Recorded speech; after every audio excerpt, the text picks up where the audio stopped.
Oke, karena udah jam 9.10 mungkin bisa kita mulai ya.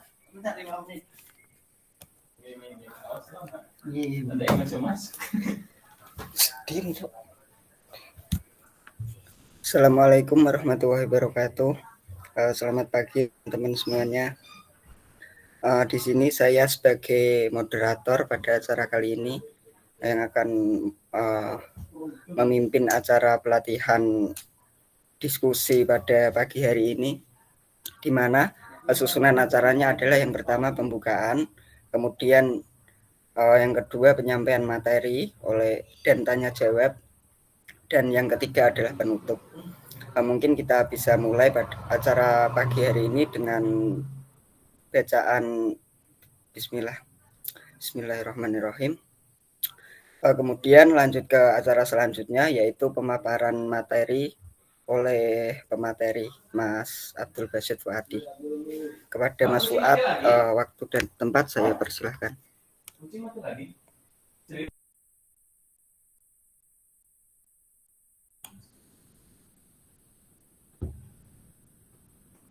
Oke.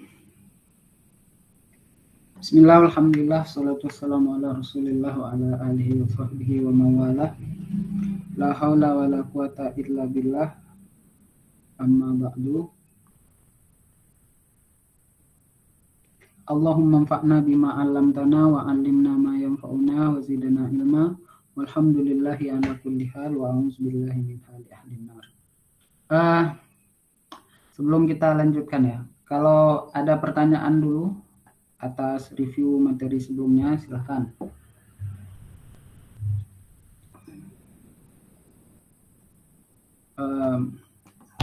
Dari Irgi ada?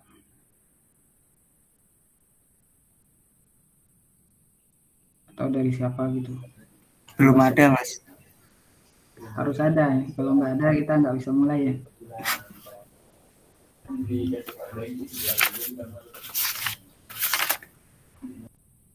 Dari Zakia? Belum ada, Mas. Nggak ada juga. Aduh.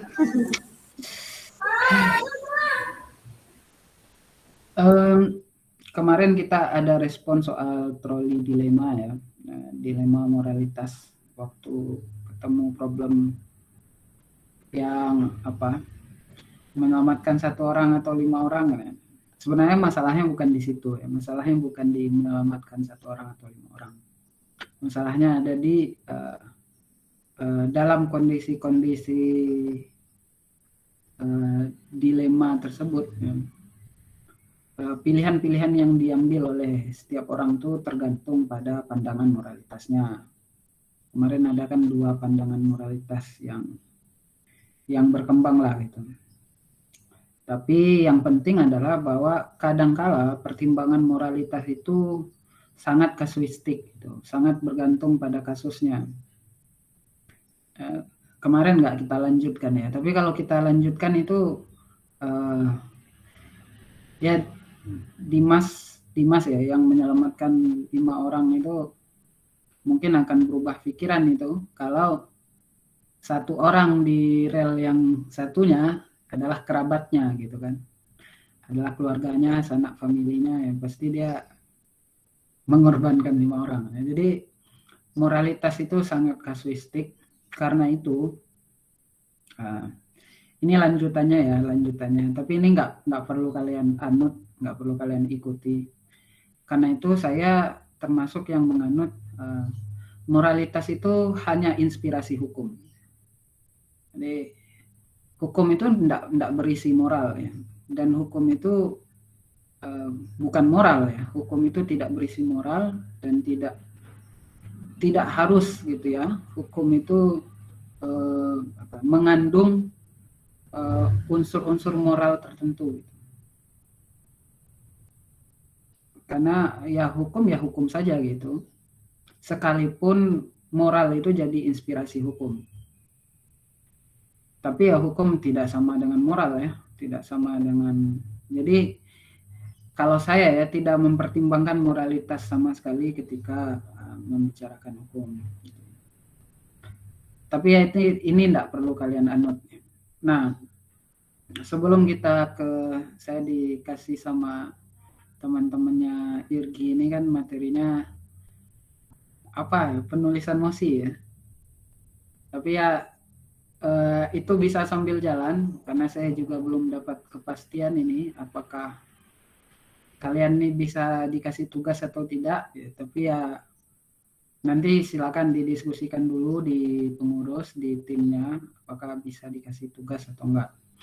Nah, sebelum kita ke teknik penulisan mosi, menyambung materi yang sebelumnya, ada satu pertanyaan yang selalu saya lontarkan atau saya sampaikan setiap mengisi pelatihan debat.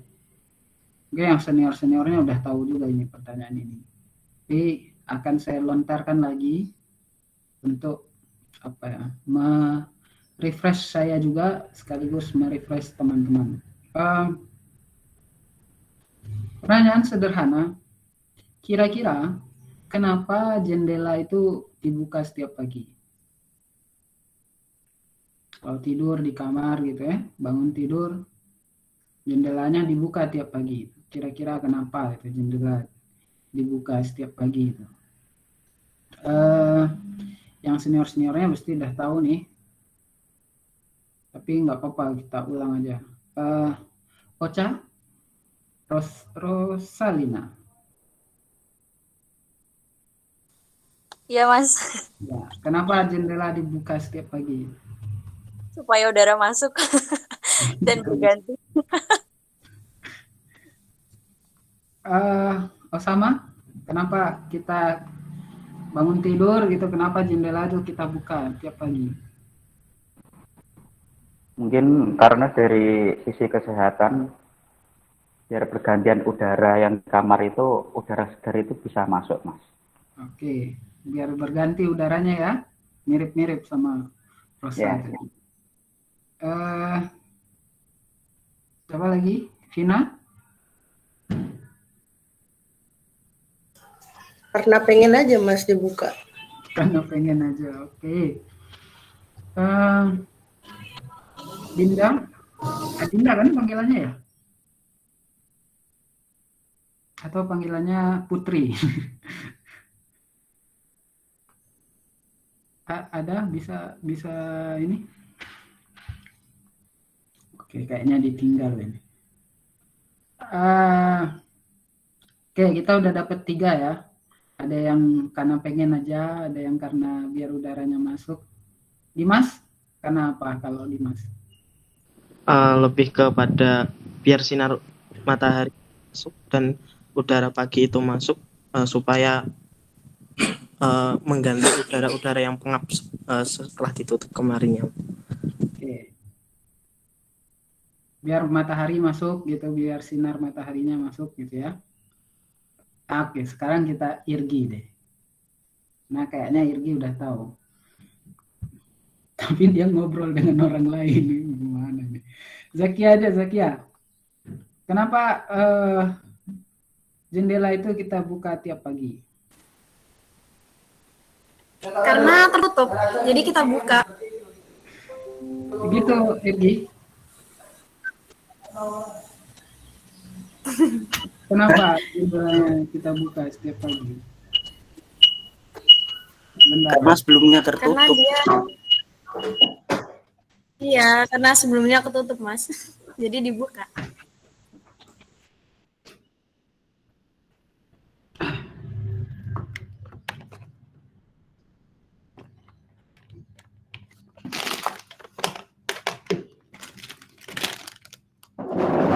Sorry, barusan baterainya habis.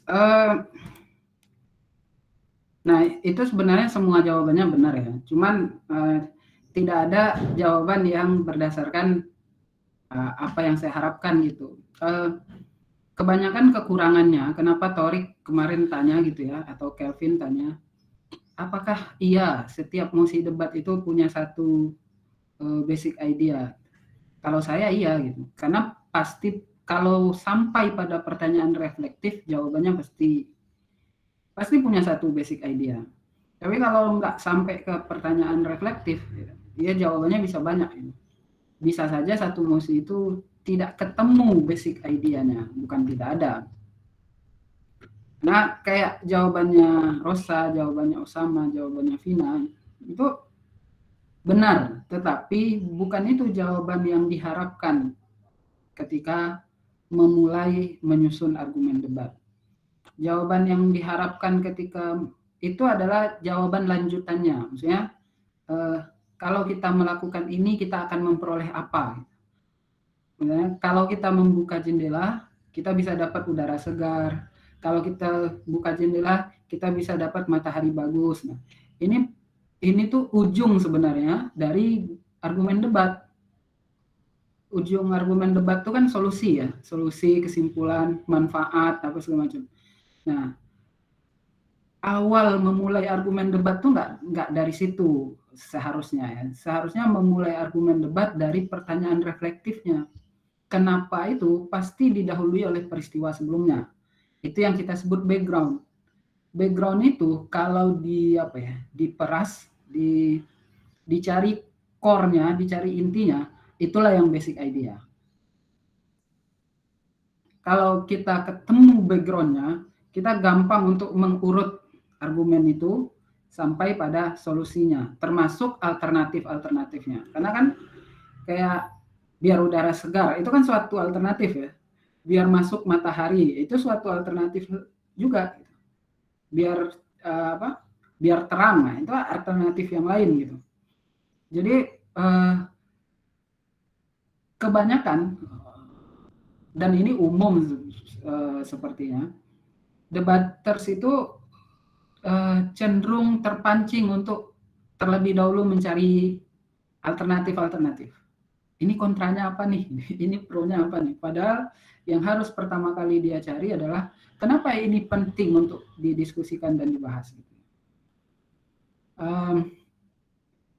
Itu karena Zakia dan Irgi pernah dengar ini pasti. Kalau jendelanya semalam itu tidak kita tutup, nggak ada urgensinya juga untuk membuka jendela itu kan.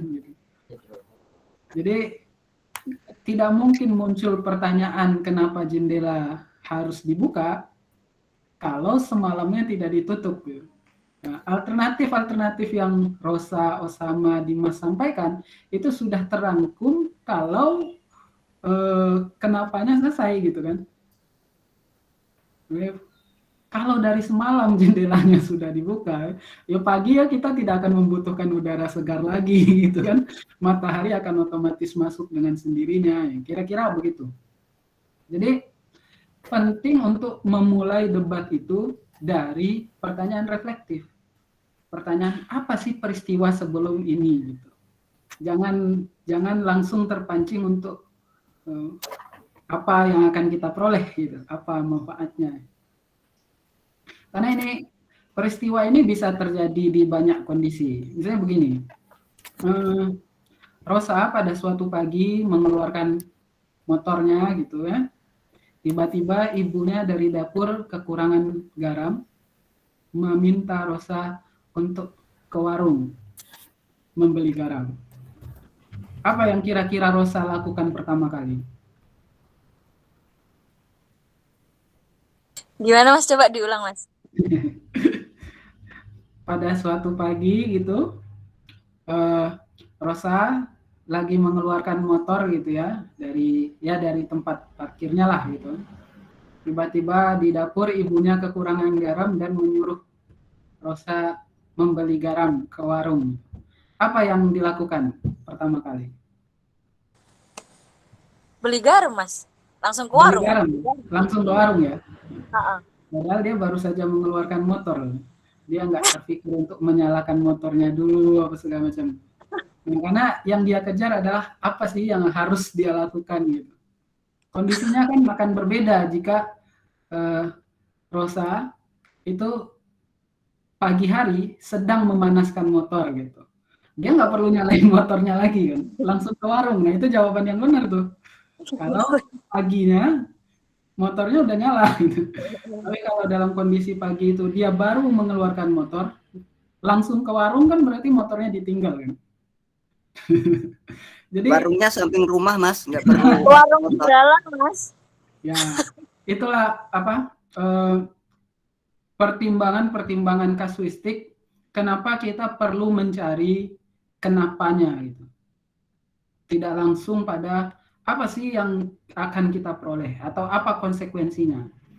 Sebenarnya konsekuensi itu adalah bagian akhir dari debat ya. Karena yang biasa menyampaikan data apa segala macam kan pembicara 3 ya, dan alternatif itu kan muncul di pembicara kesimpulan. Yang penting dirumuskan di awal adalah apa background-nya, apa filosofinya gitu segala macam. Saya ingin tunjukkan lagi kenapa memahami kenapa itu penting. Mudah-mudahan kalau ini cerita aja, bukan pertanyaan. Irgi itu mana ya? Irgi itu orang Kudus, orang mana Irgi? Demak, Mas. Demak, oke. Kudus itu siapa? Hah? Gimana, Mas? Yang Kudus itu siapa? Saya kayaknya ada orang Kudus. Zakia. Oke, ya siapalah, terserah Irgi atau Zakia atau siapapun. Nggak jadi Demak atau Kudus, Semarang aja. Jadi ada seorang dosen lah, anggap dosen atau mahasiswa deh, atau siapapun punya aktivitas di Jogja, rumahnya itu di Semarang atau asli Semarang gitu. Setelah pulang dari Jogja karena aktivitasnya yang di Jogja gitu ya, karena kuliah atau karena ngajar, capek dia kan, pulang ke Semarang, di pertengahan jalan atau di antara Semarang dan Jogja itu ya, mungkin lewat dari Magelang sedikit, dia kelelahan, minggir, berhenti di pom bensin, sekalian ngisi bahan bakar, berhenti di pom bensin untuk istirahat. Mobilnya kan dimatikan tuh ya. Kalau mobil mati itu kan kaca jendela setengahnya kita buka tuh ya, karena kan pengap itu kalau ditutup semua. Nah, karena istirahat, dia pengen agak tidur sedikit atau apa gitu ya, tidur sebentar. Tiba-tiba ada orang datang, diketok, Pak, tahu jalan ke Ambarawa nggak? Gitu. Karena dia merasa bukan orang situ,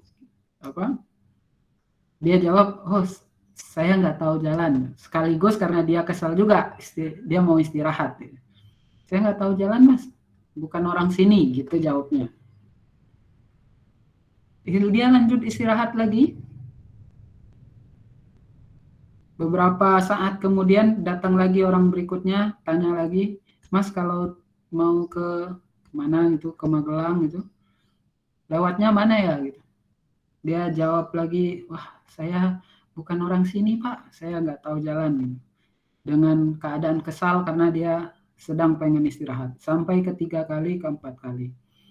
Setelah yang keempat kalinya, supaya orang tidak tanya lagi, kan dia bukan orang situ dan dia nggak tahu jalan. Supaya orang tidak tanya lagi, dia tulislah di kertas, saya bukan orang sini, tidak tahu jalan. Ditempel di kaca jendelanya. Kira-kira kalau datang orang kelima, apa yang dikatakan oleh orang itu? Irgi? Misuh mungkin. Jadi masalahnya tidak selesai kan dengan mengatakan saya nggak tahu jalan gitu. Pasti akan datang lagi orang kelima yang mengatakan, oh Bapak nggak tahu jalan ya, Bapak mau kemana gitu. Padahal dia jelas tujuannya ke Semarang dan dia lagi istirahat aja, pengen tidur gitu. Kadang-kadang orang yang bertanya itu kan nggak tahu kenapa dia menulis dia tidak tahu jalan. Tapi kan orang yang datang yang kelima pasti menganggap Bapak ini tersesat ini. Sampai harus nulis dia tidak tahu jalan. Padahal bukan karena dia tersesat kan. Karena dia pengen istirahat aja. Itulah kadang-kadang kita salah paham juga terhadap kenapa orang menulis itu. Termasuk undang-undang, termasuk mosi gitu ya. Dan termasuk banyak permasalahan-permasalahan di hidup kita sehari-hari lah. Yang orang-orang kadang salah paham dengan kenapanya, berkesimpulan yang macam-macam, dan itu sesungguhnya yang paling mungkin untuk didebatkan. Tapi kalau nggak ketemu kenapanya, ya Torik atau Kelvin kemarin mengasumsikan tidak semua mosi debat itu punya basic idea. Kalau bagi saya ya, kalau tidak ketemu basic idenya atau apa ya, atau menyaksikan suatu perdebatan yang tidak sama pangkal berpikirnya, buat saya tidak menyenangkan sama sekali debatnya gitu. Tidak bisa dinikmati juga karena cara berpikirnya berbeda. Apalagi yang mau kita sampaikan gitu ya, apa ya, debatnya tidak akan berhasil lah kira-kira gitu, kecuali ya sekedar memenuhi format debat aja. Nah, sebelum kita ke teknik, ada pertanyaan dulu nggak soal ini?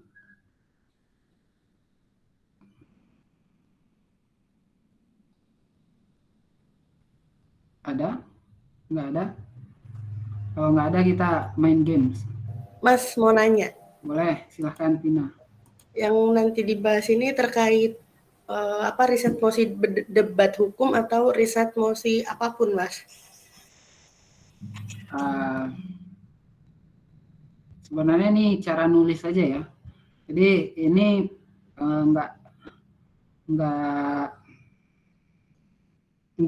nggak terpaku pada debat hukum, tapi memang patokannya memang debat hukum karena waktu menyusun materinya juga yang dibayangkan adalah debat hukum. Tapi ini bisa dipakai kok untuk menulis mosi apapun. Bahkan kalau kalian bisa ya, unsur-unsurnya tinggal dihilangkan, nanti ini bisa jadi esai sendiri nih. Struktur yang begini ini bisa jadi esai, atau struktur yang begini ini sebenarnya bisa dipakai untuk apa aja. Tapi waktu menyusun ini memang difungsikan atau dibayangkan ini akan digunakan untuk debat hukum. Gitu, Vin.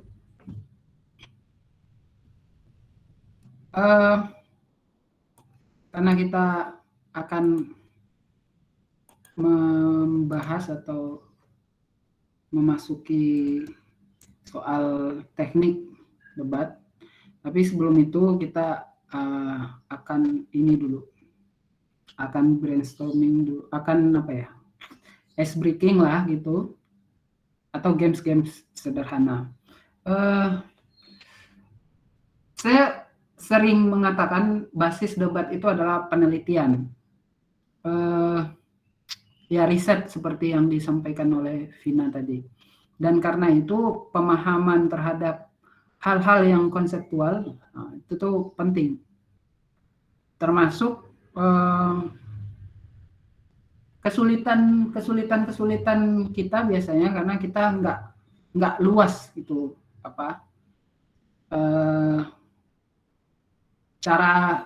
bukan cara berpikirnya, tapi nggak luas cakrawala pengetahuannya kita sulit untuk menghubung-hubungkan suatu konsep.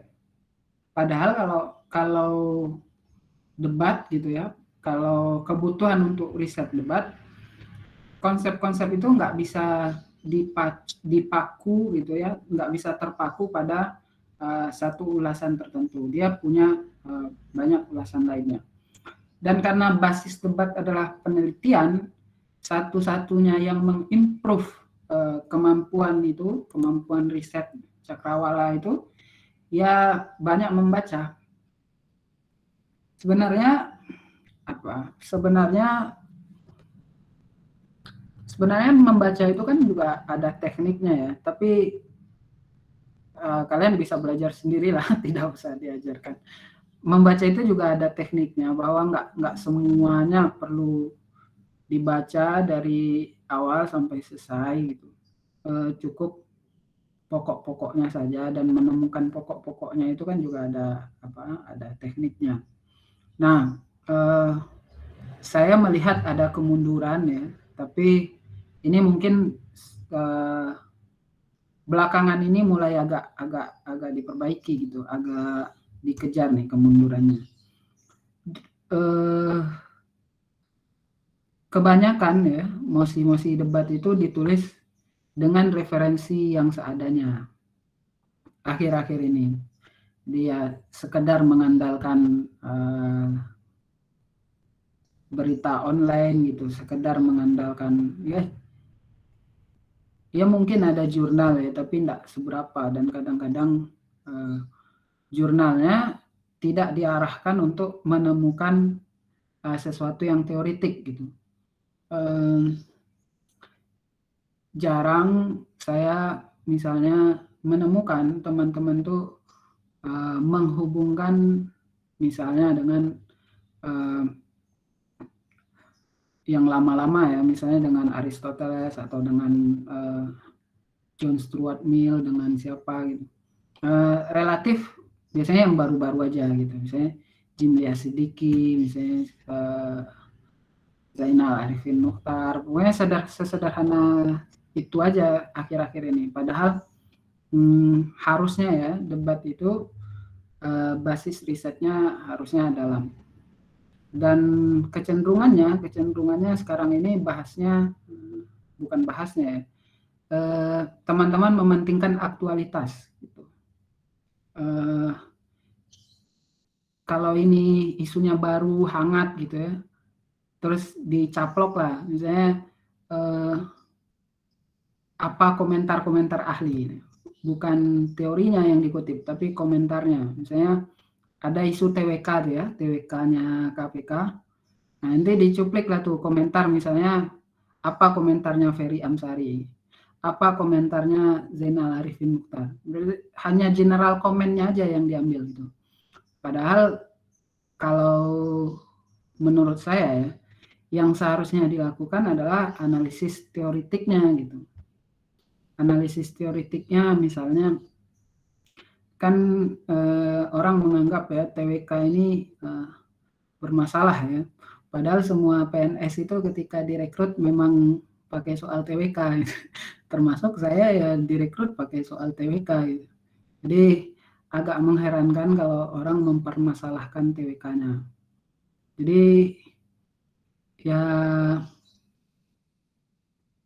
itulah, pada umumnya yang diambil hanya general comment-nya aja. Supaya kita bisa agak cepat selesai.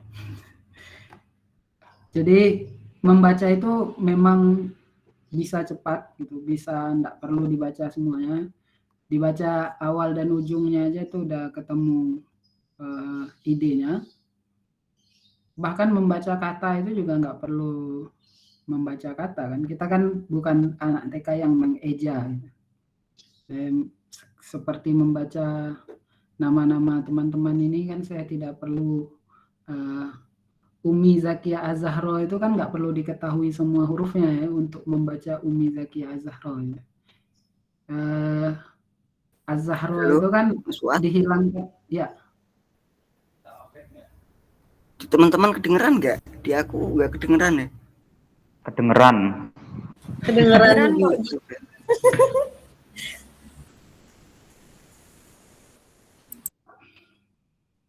Oke, kedengeran ya? Dengar Mas, dengar. Kedengeran Mas. Seperti kalau kita membaca Rezaldi itu kan nggak harus ditulis REZALDY gitu kan? RZLDI aja itu sudah terbaca Rezaldi atau Rizaldi, tergantung kita punya preferensinya apa gitu kan. Membaca nazar itu kan cukup NZR aja kan. Itu sudah terbaca nazar. Termasuk yang lain-lain. Itu akan mempercepat kita membaca. Jadi manusia ini kan bukan, ketika membaca itu kan yang dibaca sebenarnya simbol ya. Jadi kita nggak perlu mengeja sebenarnya. Dan karena itu kita pasti bisa baca cepat. Untuk menguji bahwa kita bisa baca cepat, menguji bahwa kita mengerti soal konsep-konsep, ini ada beberapa kata-kata yang dibuang hurufnya. Kita coba mainkan. Teman-teman mengerti nggak semua kata-kata ini? Irgi udah bisa dengar, Ir? Udah Mas, lupa tadi ya, ternyata pakai headset. Berarti percobaan pertamanya Irgi. Oke. Coba kata-kata ini ditebak. Ini apa bacanya? Bentar.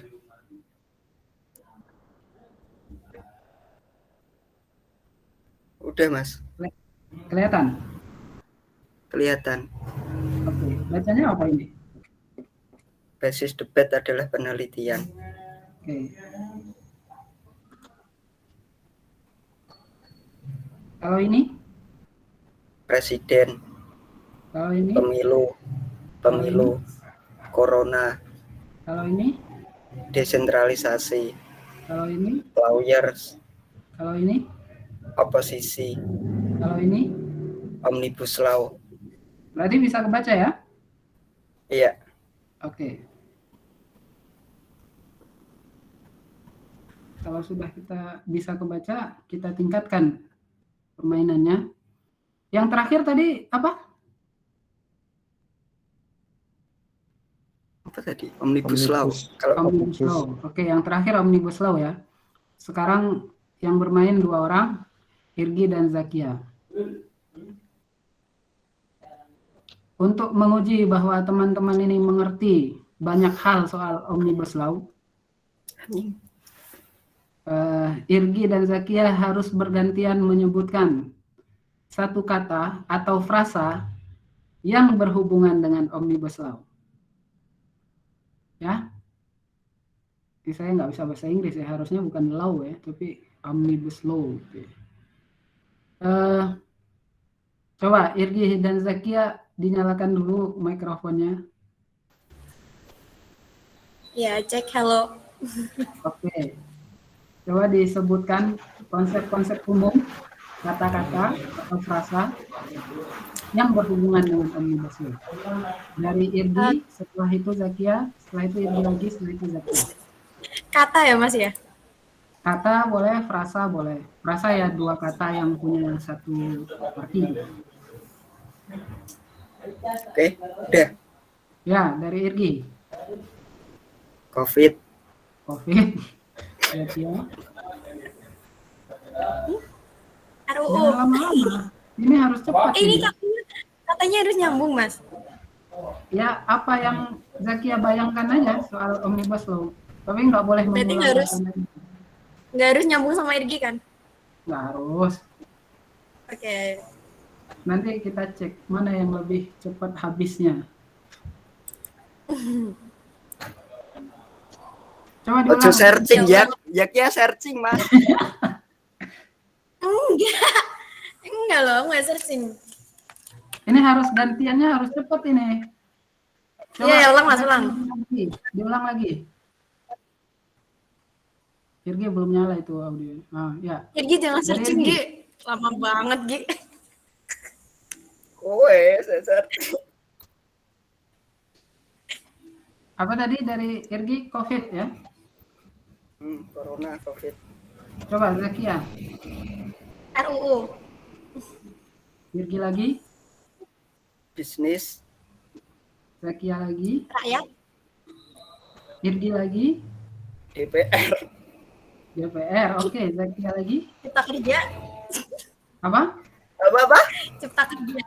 Cipta kerja. Cipta kerja. Oke. Irgi lagi.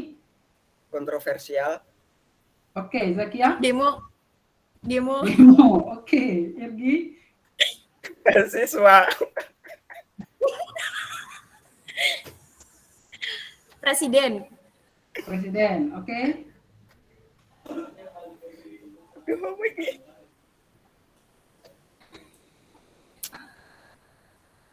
Pas, Oke, habis ya. sedikit ya, padahal Omnibus Law harusnya banyak loh. Tadi yang keluar ada DPR, ada demo, ada rakyat, ada cipta kerja. Padahal kan kalian, RUU Mas. padahal ada yang penting loh yang nggak keluar. Apa Mas? RUU. Dari undang-undangnya aja ya, RUU bisa. Dari undang-undangnya aja udah banyak. Misalnya naskah akademik, terus apa lagi ya? Tadi ada cipta kerja. Di cipta kerjanya sendiri ada banyak undang-undang kan? Ada ketenaga kerjaan, ada sumber daya mineral, ada pertambangan, banyak. Tapi ya itu konsep yang bisa, nah pembaruan hukum juga bisa. Konsep yang kalian temukan ya. Ada yang mau mencoba? Aku Mas mau coba. Satu lagi, Vina dengan Mas Kelvin coba Mas Kelvin atau Rido. siapa yang mau? Rido aja, Rido. Kelvin. Atau Rido juga boleh. Rido? Iya Mas. Oke. Bisa kelihatan kan ya ininya yang tadi ya. Tadi Irgi terakhir apa Irgi? Omnibus Law ya? Mas. Coba kita lanjutkan dulu. Tadi ini gampang dibaca lah ya, Vin. Ini bacanya apa, Vin?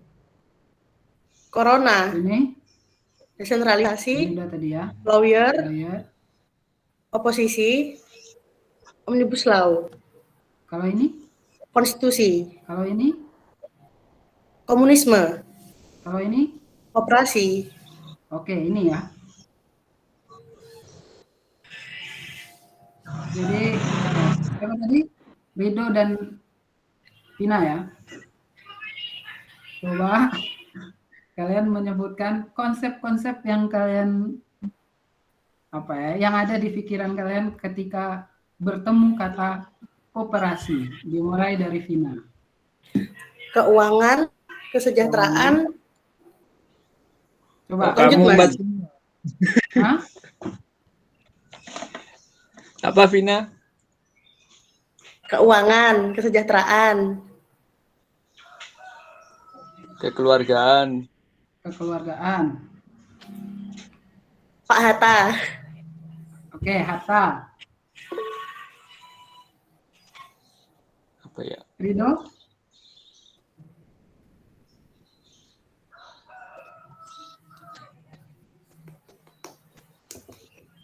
Masa yang keluar cuma sampai Hatta ini?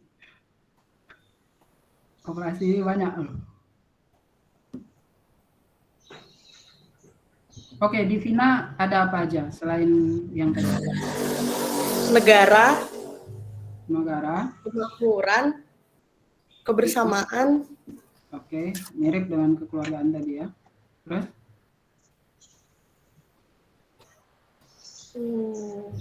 ekonomi. Udah ya, ekonomi. Kenapa nggak nyebut perusahaan? Nggak terlintas, Mas. Ya, padahal kan koperasi itu satu unit usaha yang khas ya. Oke, itu. BUMN, Mas. Hah? BUMN. Ya, BUMN bisa masuk. Kalau di Rido apa aja yang kebayang kalau koperasi? Tadi ada kekeluargaan. Koperasi itu usaha, kekeluargaan, terus ekonomi, terus apa ya? Ada yang sangat pegawai, koperasi sekali loh. Pegawai, terus apalagi? Di koperasi itu ada yang sangat koperasi tapi nggak keluar. Simpan pinjam itu nggak keluar. Padahal sangat koperasi sekali. Oke. Bagi hasil. Beringin. Ya, simpan pinjam, bagi hasil. Kalau di perusahaan ada RUPS, di koperasi ada rapat anggota tahunan. rapat anggota. Oke, itu koperasi. Ada lagi yang mau coba? Kita carikan kata-kata yang bagus. Sebenarnya ini ada lanjutannya nih. Irgi harusnya tadi ya. Harusnya tadi Irgi menyebutkan satu kalimat atau satu pokok pikiran tentang Omnibus Law. Coba. Omnibus Law apa gitu? Maksudnya gimana, Mas? Coba sebutkan satu kalimat atau satu pokok pikiran yang berkaitan dengan Omnibus Law. Kontroversial mungkin. Nah, itu masih satu kata. Coba dirumuskan dalam Satu kalimat. Ya. RUU Omnibus Law menjadi RUU yang sangat kontroversial, di mana RUU tersebut disahkan pada masa pandemi dan dengan tempo yang sangat singkat. Oke. Kalau di Zakia, apa kalimat yang terlintas ketika ada orang bilang Omnibus Law?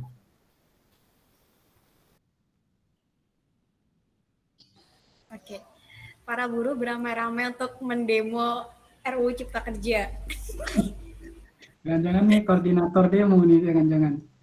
Iya. Oke, di Rido, kalau kita bicara koperasi, dirumuskan dalam satu kalimat, apa yang kira-kira Rido sampaikan? Koperasi itu organisasi ekonomi yang dimiliki oleh masyarakat untuk mencapai kepentingan atau kesejahteraan bersama. Kepentingan atau kesejahteraan bersama. Kalau di Vina? Konsep ekonomi sebagai counter argumen dari liberalisme yang diusung oleh Hatta. Oke, sangat beragam yang muncul kalimat-kalimatnya. Jadi sebenarnya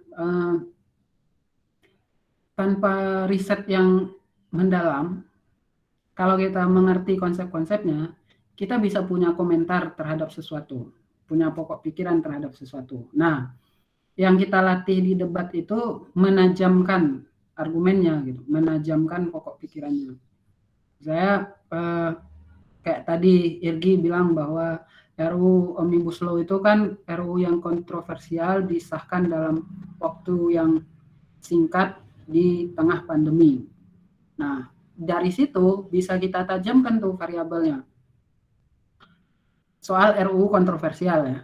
Terus batasan apa untuk mengatakan bahwa satu undang-undang itu kontroversial atau tidak gitu kan. Kemudian disahkan dalam tempo yang singkat. Apa ukurannya untuk mengatakan suatu undang-undang itu sah dalam tempo yang singkat? Jangan-jangan misalnya 2 tahun itu sebenarnya sudah cukup. Atau 1 tahun sebenarnya sudah cukup. 6 bulan sebenarnya sudah cukup. Atau 1 tahun sebenarnya tidak cukup. Itu bisa beragam argumennya ya. Kalau kita melihat prolegnas itu kan tahunan.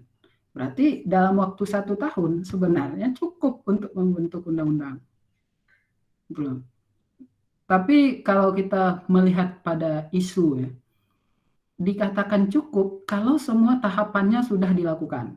Nah, tinggal kita uji ya, apakah tahapannya itu dilakukan dengan wajar atau enggak. Ada undang-undang yang butuh lebih dari setahun, ada yang kalau perubahan enggak butuh lebih dari setahun. Tapi kalau undang-undang bikin baru, dia butuh lebih dari setahun misalnya. Atau misalnya dari substansi undang-undangnya. Kan ini ada banyak undang-undang yang dijadiin satu.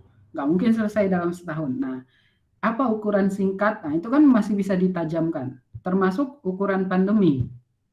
Apakah ketika pandemi ini kita nggak boleh bikin undang-undang? Itu bisa ditajamkan lagi. Termasuk yang disampaikan Zakia soal demo itu juga bisa ditajamkan. Soal apakah demo itu bagian dari aspirasi atau tidak gitu. Apakah sudah pernah dilakukan? Dengar pendapat sebelumnya, itu kan bisa kita tajamkan. Nah, yang kita lakukan di dalam debat ini menajamkan apa yang sudah kita ketahui. Di ilmu berdebat itu sebenarnya ya, kayak Zakia Kelvin kan pernah latihan dengan Torik ya, dan mungkin pernah mendengar kalimat ini bahwa saya gitu kalau debat itu nggak punya catatan, atau kalau tampil podium itu kertasnya kosong. Itu tuh karena menurut saya debat itu tidak perlu mencari sesuatu yang baru. Cukup menajamkan apa yang kita punya.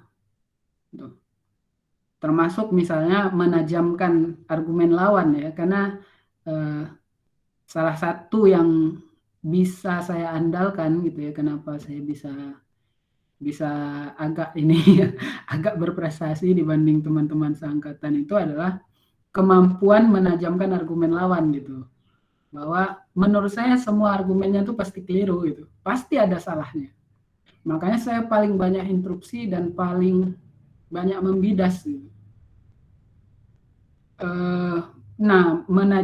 Kalau kita bisa membantah semua argumen lawan, kan sebenarnya kita nggak perlu nulis apa-apa ya. Makanya saya kalau bawa ke podium tuh kosong aja gitu.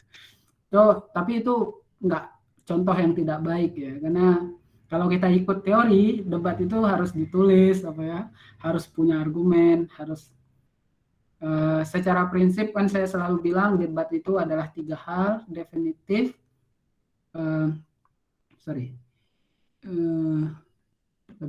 definitif, limitatif, argumentatif. Jadi debat itu harus jelas secara konsep, harus bisa dibatasi atau ketahuan lingkupnya, dan mampu dipertahankan. Untuk mencapai definitif, limitatif, argumentatif itu kan mau nggak mau harus ditulis. Makanya secara teori harus ditulis ya, meskipun saya nggak menulis dulu. Nah, sekarang kita masuk ke yang teknik. Apa sih yang harus dirumuskan ketika kita melakukan penulisan mosi? Di buku yang lama mungkin ya, kalau teman-teman baca seperti yang dibaca Vina kemarin, itu kan ada 6 hal atau setidaknya 5 gitu yang harus ditulis. Di situ ada background, ada argumen tuh, ada basic idea, ada apa segala macam, ada banyak yang harus ditulis sebenarnya, termasuk ada konklusi, termasuk ada ada evidensi yang terakhir. Tapi untuk menyederhanakan penulisan, biasanya yang harus ditulis beneran tuh hanya 4 ini. Coba ya kita bagi.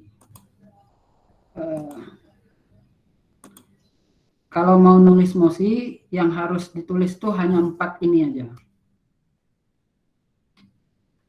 Yang pertama battleground.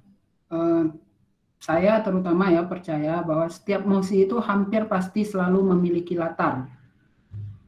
Latar ini kita temukan dalam berbagai fakta, tapi juga bisa dibangun secara imajiner. Maksudnya bukan latar yang mengada-ngada ya, tapi bisa membangun latar belakang itu dari perspektif kegalauan pribadi, atau tepatnya riset yang kita lakukan, bukan dari berita-berita atau sumber lainnya. Misalnya apa yang basisnya adalah kegalauan pribadi. Oh ini, ketika saya debat soal mosi kolom agama di KTP, itu pemberitaan yang kita bayangkan adalah ada diskriminasi terhadap aliran kepercayaan atau yang bukan agama resmi lah gitu, karena mereka nggak bisa dituliskan kolom agamanya di KTP ketika itu ya. Jadi rata-rata tim-tim debat itu menjadikan perlindungan terhadap aliran kepercayaan ini sebagai latar belakang mosinya gitu, atau latar belakang perdebatannya. Tapi saya ketemu lawan yang dia basisnya bukan itu. Basisnya adalah peristiwa pribadi yang mereka alami gitu. Peristiwa pribadi yang mereka alami itu adalah mereka Universitas Khairun, universitas di Ternate kalau saya nggak salah, di Ambon, di Maluku begitu. Jadi di sana kan ada peristiwa lama ya yang soal konflik beragama. KTP itu dijadikan alat sweeping gitu untuk mengecek ini Muslimkah, ini Kristenkah gitu ya. Dan salah satu yang mereka jadikan latar belakang di panggung itu adalah dosen mereka sendiri yang ketika konflik itu kena sweeping dan ketahuan bahwa dia Muslim, dilempari molotov gitu sehingga kakinya terbakar dan pincang. Di bayangan kita kan ini tuh untuk melindungi orang-orang aliran kepercayaan, sehingga kita maunya itu dihapus supaya nggak ada aliran kepercayaan tuh nggak berbeda dengan agama. Tapi ternyata di mereka bisa dirumuskan battleground itu, terutama karena mereka pro ya, akhirnya kita harus ikut mereka, bahwa mencantumkan kolom agama di KTP itu sumber dari konflik, sumber kekerasan berbasis agama. Dan karena itu waktu itu kita agak kebingungan, tapi syukur-syukurnya bisa mengerti gitu, bisa membalik keadaan gitu. Hampir kalah, tapi akhirnya menang tipis 2-1. Nah, battleground ini bisa dibangun dengan kegalauan pribadi. Nggak mainstream itu bisa, tapi harus kokoh ya. Tapi kalau nggak kokoh, mending mainstream aja kalau saya, supaya itu jadi lebih sederhana. Setelah battleground, yang kedua yang harus ditulis di mosi itu adalah definisi. Ini kalian tulis begini aja tuh sudah cukup, maksudnya definisi itu dirumuskan dulu, definisi kata per kata, kemudian definisi konsep, kemudian definisi yang disepakati. Yang disepakati maksudnya adalah definisi yang kalian gunakan di dalam mosi itu.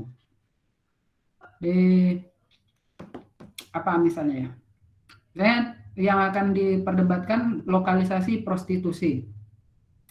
Secara kata-kata, bikin dulu definisi lokalisasi apa, bikin dulu definisi prostitusi apa. Setelah itu secara konsep kalian rumuskan soal lokalisasi prostitusi itu apa, dan itu disepakati jadi definisinya mosi. Setelah definisi, yang terakhir, yang ketiga yang harus kalian tulis adalah kerangka logisnya. Kerangka logis itu kemarin juga sempat disinggung. Ada 3 kerangka logis, ada logika yuridis, ada logika filosofis, ada logika sosiologis. Logika yuridis itu pertanyaan sederhananya gitu ya, atau cara merumuskan secara sederhananya adalah apakah peraturan perundang-undangan yang ada itu cukup atau tidak cukup gitu. Kalau cukup ya kalian pro kan, kalau tidak cukup ya kalian kontra. Kemudian kalau analisis filosofis itu tadi yang digambarkan dengan kenapa-kenapa itu. Dan analisis sosiologis itu basisnya pasti data. Kalian temukan datanya apa. Misalnya kalau dalam konteks lokalisasi prostitusi, tinggal ini aja, tinggal dicari data misalnya ada berapa lokalisasi di Indonesia gitu. Terus atau data-data yang mendukung, misalnya ada berapa mohon maaf nih, ada berapa penderita HIV/AIDS. Di nanti kalian di lokalisasi kan bisa merumuskan persyaratan ya, misalnya persyaratan alat kontrasepsi atau apa sebagainya, sehingga penyakit menular seks itu nggak bisa ditular agak terkendali gitu. Melokalisasi prostitusi itu termasuk bagian dari mengendalikan misalnya. Itu kan rumusan-rumusan yang bisa dicari dari basis data gitu. Tapi kalau nggak punya datanya kan ini ya, sulit untuk sampai ke situ. Yang terakhir solusi atau konklusi. Solusi ini 2 aja caranya. Kalau kalian cukup dalam risetnya, nanti pasti bisa menemukan alternatif. Tapi kalau nggak cukup dalam, ya sederhana aja, cari aja mana yang bagus di pro, mana yang bagus di kontra, digabungin jadi kesimpulan. Nah, itu kira-kira 4 hal yang harus ditulis di MUSI. Saya pikir itu aja yang bisa saya sampaikan. Nanti kita dalami lebih banyak di diskusi. Kira-kira 3 hal yang pokok hari ini. Yang pertama adalah memulai debat itu harus dari kenapanya, jangan dari konsekuensinya atau akibatnya. Cari dulu peristiwa di belakangnya, baru kalian uji entah manfaatnya, entah konsekuensinya atau apa. Nah, kebanyakan orang kan, kebanyakan ya kesalahan gitu. Kesalahan itu iya benar, tapi maksudnya adalah bisa dirumuskan dari data yang kita temukan gitu. Memang bukan untuk mencegah PMS sih alat kontrasepsi itu. Ya, tapi kan itu bisa menurunkan gitu loh. Resikonya kan bisa turun. Tinggal tergantung cara merumuskannya gitu. Resikonya bisa turun atau ya nanti diuji juga datanya gitu. Enggak tim lawan kalian kan akan mengatakan sama seperti Vina gitu. Mengatakan itu bukan fungsinya gitu. Alat kontrasepsi itu fungsinya bukan untuk mencegah PMS gitu. Makanya dalam rumusan itu, dalam rumusan debat yang standar itu ada definitif, ada limitatif, ada argumentatif. Ketika kalian melontarkan suatu argumen gitu, harus mampu dipertahankan dengan kadar-kadar tertentu. Misalnya datanya harus mendukung, argumen filosofisnya harus memadai, termasuk dasar hukumnya harus harus relevan. Jadi yang disampaikan Vina itu bagian dari dinamika untuk mendalami mosi gitu. Bisa saja memang fungsinya bukan buat bukan memang bisa saja ya memang fungsinya bukan untuk itu, tapi data membuktikan bahwa resikonya bisa berkurang. Nah, itu kan bisa jadi argumen tersendiri ya. Makanya penting untuk mengolah data. Jadi ya itu tadi, kalau sudah menulis nanti akan kelihatan sendiri. Ada data yang cuma ditempel, ada data yang diolah. Banyak penulis MUSI generasi saya juga yang datanya itu cuma ditaruh-taruh aja, kita nggak ngerti juga datanya dipakai buat apa. 3 hal yang penting tadi yang kira-kira kita peroleh hari ini, atau kira-kira saya berpretensi menyampaikan ke teman-teman. Yang pertama adalah soal memulai debat itu dari peristiwa sebelumnya atau dari kenapanya dulu. Jangan dulu cari konsekuensinya, jangan dulu cari pro-nya apa, kontranya apa. Yang kedua yang saya sampaikan juga adalah soal basis debat itu adalah penelitian. Pemahaman konsep terhadap ide-ide tertentu itu penting gitu. Dan menurut saya itu harus harus dilakukan di luar debat gitu. Nggak sekedar karena kalian berdebat kemudian kalian mendalami informasi-informasi itu. Seperti yang saya sampaikan tadi, bagi saya debat itu bukan tidak mengandalkan informasi baru, tapi menajamkan informasi yang kita punya. Terus yang terakhir soal penulisan mosi, ada 4 hal yang harus dirumuskan dalam mosi itu setidaknya. Kalau kalian mau kembangkan lebih dalam, bisa di buku yang lama itu. Jadi kayak sosiologi itu kan ada konteksnya dengan evidensi ya. Evidensi itu nanti ada konteksnya dengan authority evidence-nya. Evidensinya punya otoritas sebagai bukti atau enggak. 4 hal itu, kalau 4 hal ini sudah dirumuskan dalam mosi, kalian sudah bisa mendiskusikannya gitu, sudah bisa membedahnya. Tapi kalau 4 hal ini tidak tercakup di mosi, ya itu pembedahan mosinya akan sulit. Itu kira-kira, silakan saya kembalikan ke Irgi. Silakan dipandu lanjutannya Irgi. Oke Mas Fuad. Terima kasih Mas Fuad atas pemaparan materinya. Selanjutnya adalah sesi tanya jawab. Ya mungkin siapa yang bingung atau penasaran atau apalah yang mau tanya pokoknya. Izin bertanya moderator. Monggo. Semuanya Mas Fuad, terima kasih atas materinya. Saya mau menanyakan, ini kendala saya pribadi ya, atau mungkin ada teman-teman yang berkendala seperti saya. Ini Mas, di kerangka logis yang bagian landasan filosofis. Nah, untuk sejauh ini tuh saya kesusahan untuk menjabarkan landasan filosofi itu sendiri. Kan landasan filosofi itu harus menjawab undang-undang ya Mas, kayak gimana sih praktiknya di kehidupan itu untuk jawab undang-undang. Nah, saya tuh masih sulitan untuk menjabarkannya kayak gitu loh Mas. Untuk di landasan filosofis ini sendiri gimana Mas? Seperti itu. Terima kasih.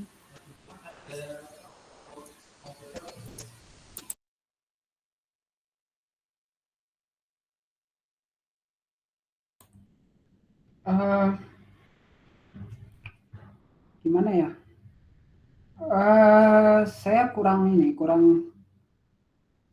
setuju atau setidak-tidaknya kurang bisa menangkap. Karena gini, kerangka filosofis buat saya tidak berhubungan sama sekali dengan undang-undang gitu.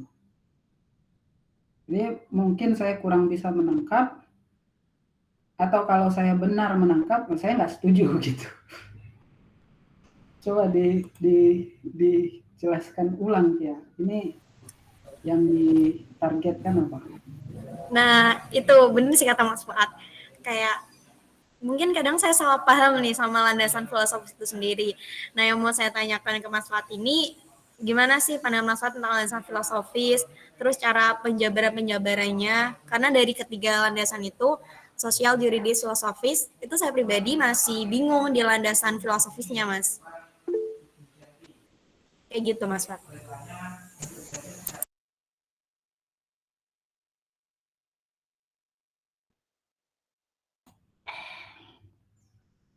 Kalian minggu lalu ini ya bahas soal filosofis Grundslag. Filosofis Grundslag itu kan makna Indonesianya kira-kira ya. Landasan filosofis. Jadi apa yang ditemukan kemarin ketika filosofis Grundslag itu? Apa yang dimaksud dengan landasan filosofis ketika itu?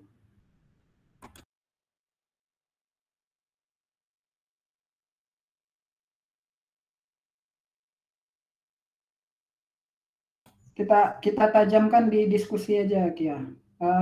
Boleh Kia jawab apa yang ketemu atau seenggaknya pemahaman Kia lah soal filosofis Grundslag yang dijelaskan minggu lalu gitu. Kalian diskusi itu kan minggu lalu ya? Iya, tapi mohon maaf ya Kia kemarin tidak mengikuti diskusi karena ada acara yang menjelang 17-an. Teman-teman yang lain boleh kok. Irgi, Vina.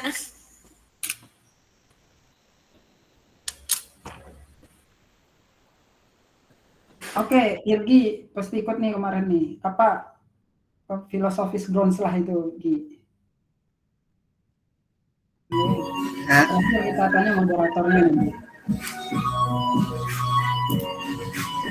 Itu kemarin waktu kapan Mas, soalnya aku di akhir itu keluar HP ku mati. Aduh.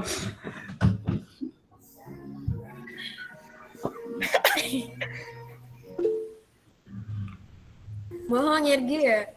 Ridho Mas, Ridho.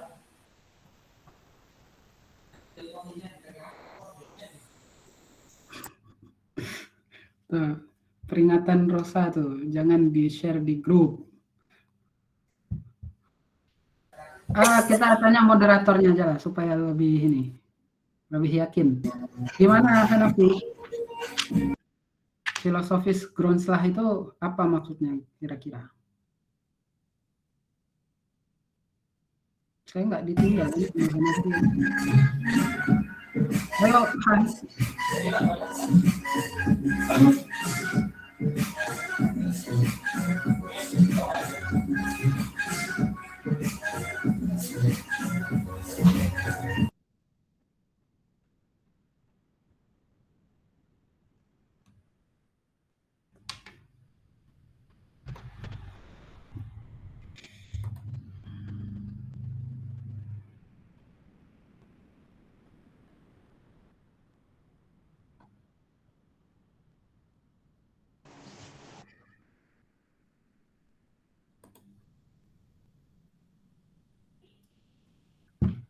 Atau siapalah yang bisa menjelaskan soal filosofis Grundzlah?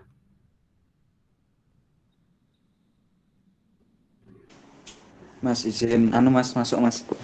Ya, silakan. Mungkin yang saya pahami dari kemarin waktu diskusi filosofi Grundzlah itu kalau kata Bung Karno seperti dasar negara gitu Mas.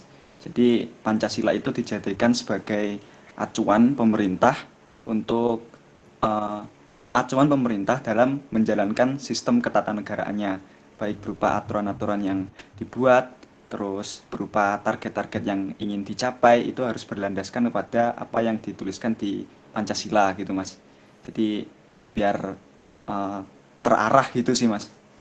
Gitu Mas kalau menurut saya Mas, singkatnya.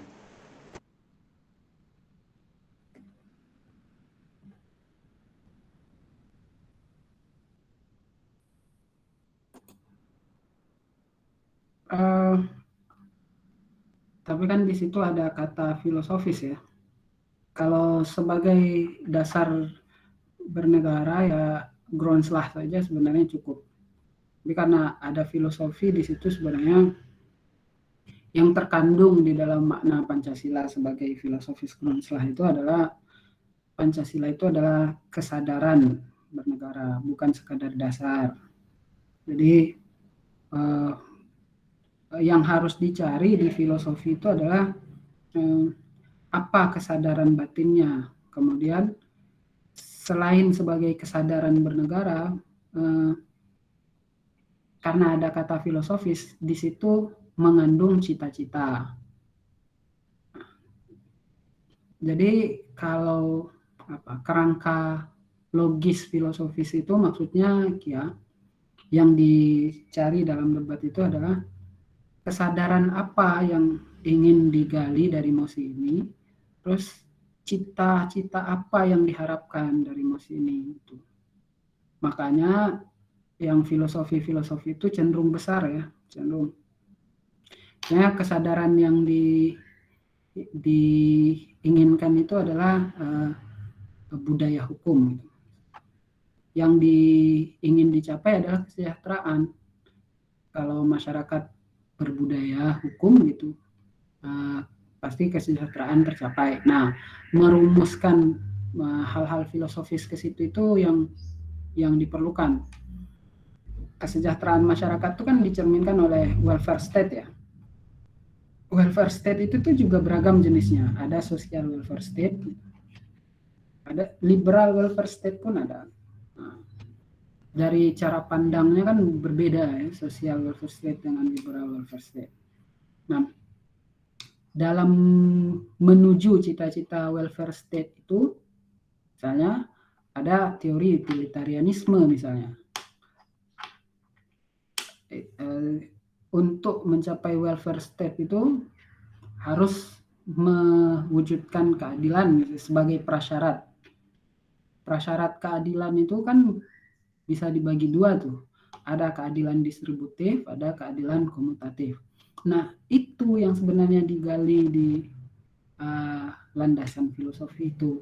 Makanya saya tadi di awal kan ada keluhan ya, bahwa risetnya cenderung tidak dalam, karena nggak sampai kepada cita-citanya itu tadi. Ya, sebagai debat sih ini ya, waktunya cukup apa segala macam. Tapi ya kalau nggak sampai ke situ, di feel saya kurang gitu. Nah, menurut saya malah itu yang lebih penting dibanding sekedar komentar-komentar umum gitu. komentar-komentar nggak tahu ya, mungkin pengaruh juga kali. Demi kemudahan kadang-kadang filosofi itu, kerangka berpikir filosofi itu diisi dengan pendapat ahli. Itu ada benarnya, tapi yang perlu dicari itu adalah logika pendapatnya itu mendukung cita-cita apa gitu. Supaya lebih sederhana nih teman-teman, kerangka logis filosofis itu gunakan aja dua hal atau dua aspek. Satu, kedaulatan rakyat, dua, negara hukum. Nah, di situ nanti kan banyak prasyarat ya. Negara hukum ada dua model kan, atau ada dua pemikir utama lah. Ada Reichstadt yang Julius Stahl, ada negara hukum yang satu lagi. Negara hukum satu lagi apa lagi selain Reichstadt? Ayo Irgi. Negara hukum tuh ada dua tuh yang umum. Atau pemikiran soal negara hukum tuh ada dua kan yang umum. Satu Reichstadt yang Julius Stahl, satu lagi apa, Irgi? Apa ya? Rule of law atau apa sih? Satu lagi rule of law. Rule of law itu siapa pemikirnya?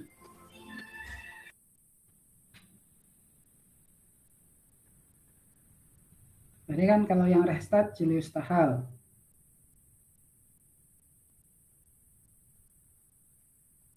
Kalau yang rule of law, atau kira-kira dari situlah. Dari negara hukum aja kalian tuh punya dua pemikir ya yang utama ya. Ada Julius Stahl, ada satu lagi siapa ya? Ada yang Reichstadt, ada yang rule of law. Terus di Reichstadt itu kan ada administratif Rechtspraak. Kenapa ada administratif Rechtspraak di situ gitu? Nah, negara hukum yang dianut di Indonesia itu apa? Itu kan mempengaruhi berpikir filosofi ya.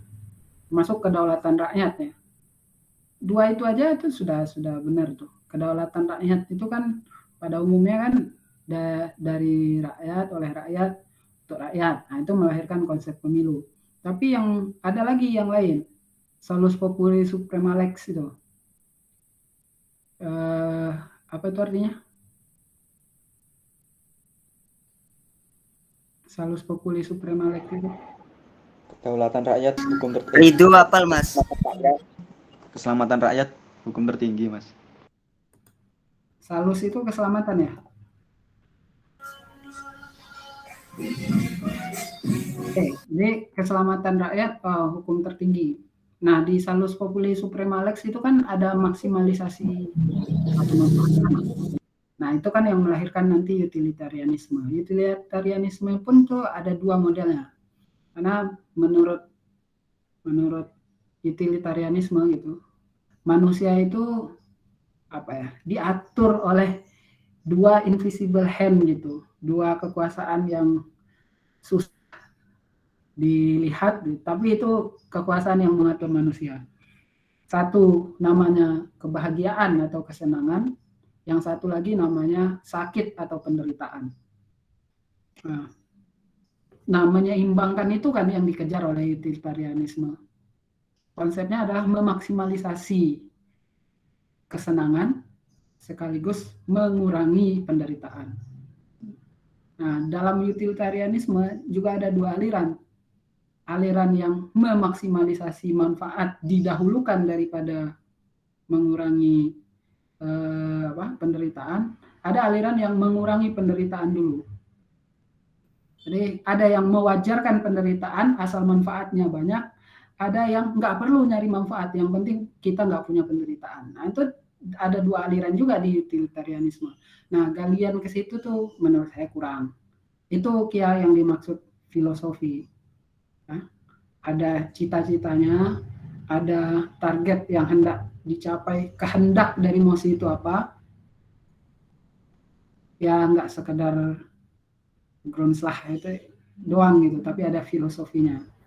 Pancasila sebagai Grundslag itu punya filosofi dari kesadaran hidup. Gitu. kesadaran hidup untuk bersatu, kesadaran hidup untuk bersama-sama gitu, gotong royong, kesadaran hidup untuk mewujudkan keadilan sosial. Gitu. Kesadaran itu yang jadi cita-cita kan. Yang lain kalau ada pertanyaan.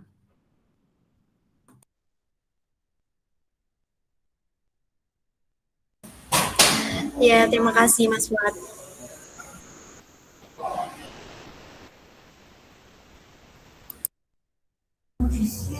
Yuk, yang lain yuk. Ini pertanyaan terbaik nanti dapat door prize dari Mbak Rosa. Kok bisa Ayo monggo. Arti Mas Arsyad, Mas Hanafi, Mas Yayan, Najwa itu antam gol, dapat antam gol ntar.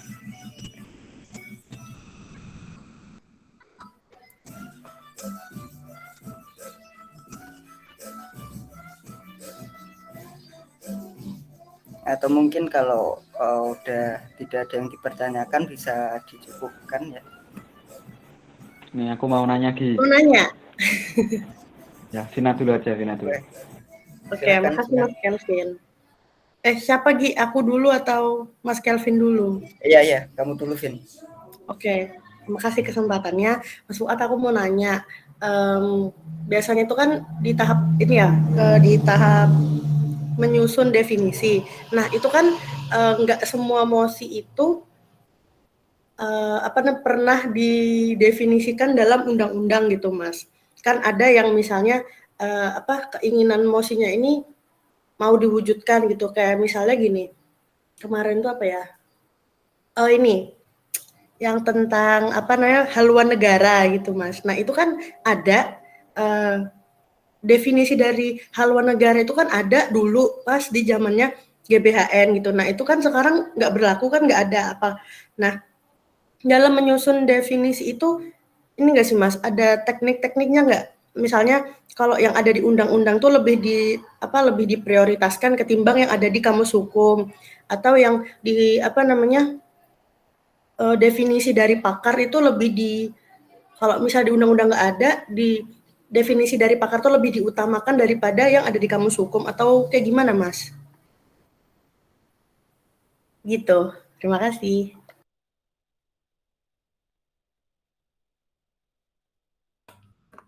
Ini langsung dijawab ini Gi. Apa gimana? Apa Irgi mau menjawab duluan? Enggak. Monggo Mas Fuad bisa dijawab. Nanti setelah itu lanjut ke Mas Kelvin. Jawab dulu aja, Mas. Mana definisi yang diutamakan atau yang diandalkan? Definisi yang diutamakan atau yang diandalkan adalah definisi yang mendukung posisi kita. Kalau definisi undang-undang tidak mendukung posisi kita, nggak usah dipakai. Bilang dengan sederhana kan kita bisa bilang undang-undangnya perlu dirubah dengan memunculkan definisi baru. Tapi ketika memunculkan definisi baru, kan kita harus punya dasar tuh. Nah, dasarnya apa untuk merubah? Nah, itu yang penting sebenarnya. Jadi, definisi mana yang diutamakan adalah definisi yang mendukung mosi kita atau mendukung posisi kita. Makanya tadi kalau teman-teman lihat, waktu penulisan mosi, terus bagian definisi, kan nggak ada aku nulis definisi undang-undang ya. Definisi kata per kata, definisi konsep, definisi yang disepakati. Nah, definisi yang disepakati itu adalah definisi yang kalian lahirkan atau kalian sepakati gitu ya, yang mendukung mosi kalian gitu.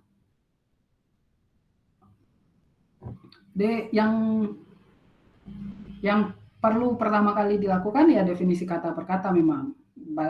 Rujukannya KBBI atau apalah gitu. Atau ya general pengertian umum yang kalian tahu. Terus definisi konsep. Konsep itu bisa undang-undang, bisa pendapat pakar. Yang konsep itu bisa undang-undang, bisa pendapat pakar, bisa definisi yang lahir dari teori gitu. Nah, yang terakhir definisi yang disepakati. yang kalian bawakan di mimbar debat adalah definisi yang disepakati.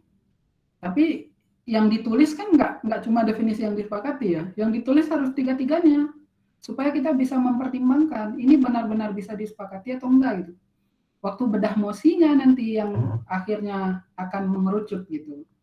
Tapi sebagai penulis mosi harus ditawarkan dulu. Sebenarnya nulis mosi ini nggak penting kalau kalian sudah mahir ya. Langsung diskusi aja gitu. Langsung diskusi, langsung bedah mosi kan berarti nggak perlu ditulis. Nanti baru nulis argumen. Bicara 1 ngomong apa, bicara 2 ngomong apa, bicara 3 ngomong apa. Kenapa di pelatihan itu perlu ada penulisan mosi gitu? Karena kalian diasumsikan sebagai pemula ya. Meskipun kayak Zakia mungkin pernah turun, Kelvin mungkin pernah turun gitu. Zakia bahkan mungkin pernah juara waktu SMA gitu kan. Atau yang lain-lain pernah ikut debat sebelumnya. Tapi di sini kan kalian diasumsikan pemula. Makanya kalian perlu nulis dulu supaya bedah mosinya itu bisa jalan. Kebanyakan tidak jalannya bedah mosi itu adalah karena tulisannya tidak memadai untuk dibedah. Atau kalau kalian belum mahir gitu ya, belum melewati pemula, ini dengan agak keras bisa dikatakan bahwa pikirannya tuh belum cukup untuk diajak diskusi gitu loh. Dengan agak keras ya, tapi mohon maaf. Tapi itu kan step ya, ada tahapannya. Orang memang perlu mulai menulis dulu. Jadi ketika nulis itu ditulis aja semuanya. Arti kata perkataannya apa, kemudian konsep-konsep yang kalian temukan apa, misalnya siapa berpendapat apa soal ini, siapa berpendapat apa soal ini, undang-undang bilangnya apa gitu kan. Nah baru, untuk pro kita nggak bisa nih pakai definisi yang begini, harus dirumuskan definisi baru misalnya. Di definisi itu kan nanti memuat limitasi ya, itu nggak saya tulis di situ karena orang terjebak itu. Kalau ditulis limitasi dia nyari ini limitasinya apa mas, padahal nggak semua mosi itu perlu limitasi. Limitasi itu terangkum dalam definisi yang kalian sepakati. Begitu menurut kalian, wah ini nggak cocok ini definisi yang begini, kita batasi definisinya, cukup ini aja. Nah itu limitasi namanya. Tapi kalau kalian cocok, wah ini definisinya udah sesuai nih, ngapain cari limitasi lagi kan? Gitu loh. Tapi karena biasanya dicari limitasi gitu ya, orang terjebak, wah nggak ketemu mas limitasinya apa gitu. Padahal ya nggak perlu limitasi juga kadang-kadang ya. Kadang-kadang limitasi lahir sendiri, misalnya udah dibedah, terus tiba-tiba wah buntu gitu kan, karena buntu dilimitasi aja gitu kan. Itu bisa aja nanti berkembang dalam pembedahan. Makanya waktu nulis itu nggak perlu ada limitasi, ditulis aja dulu arti kata-katanya apa, terus pendapat-pendapat ahli apa, menurut undang-undang apa, terus usulannya apa gitu kan. Usulan penulis mosi ini ya, definisi yang disepakati itu apa. Kalau udah mahir gitu ya, udah 4 kali lomba debat, timnya nggak perlu nulis, langsung bedah mosi aja gitu kan. Nanti tinggal nulis argumen, masing-masing kan nulis sendiri-sendiri. Tapi karena teman-teman pemula harus dilatih dulu menulis supaya kita bisa lihat apa yang bisa kita bahas di definisi, apa yang kita bisa bahas di argumen, di kerangka logisnya apa gitu. Apakah alternatifnya itu memadai gitu. Apakah battleground-nya sudah tepat. Nah, itu nanti yang akan kita bahas di pembedahan. Kira-kira gitu, Vin. Yang diutamakan adalah yang mendukung mosi kita. Kalau undang-undang nggak cocok ya tinggalin aja gitu. Tapi tentu dengan alasan ya meninggalkan undang-undang itu. Nah alasan itu nanti akan diperkuat di kerangka logisnya. Kadang-kadang kita nggak perlu menyampaikan definisi juga kok kalau mosinya sudah jelas gitu. Saya mosi pemilihan umum kepala daerah oleh DPRD gitu. Itu nggak perlu diterjemahkan gitu.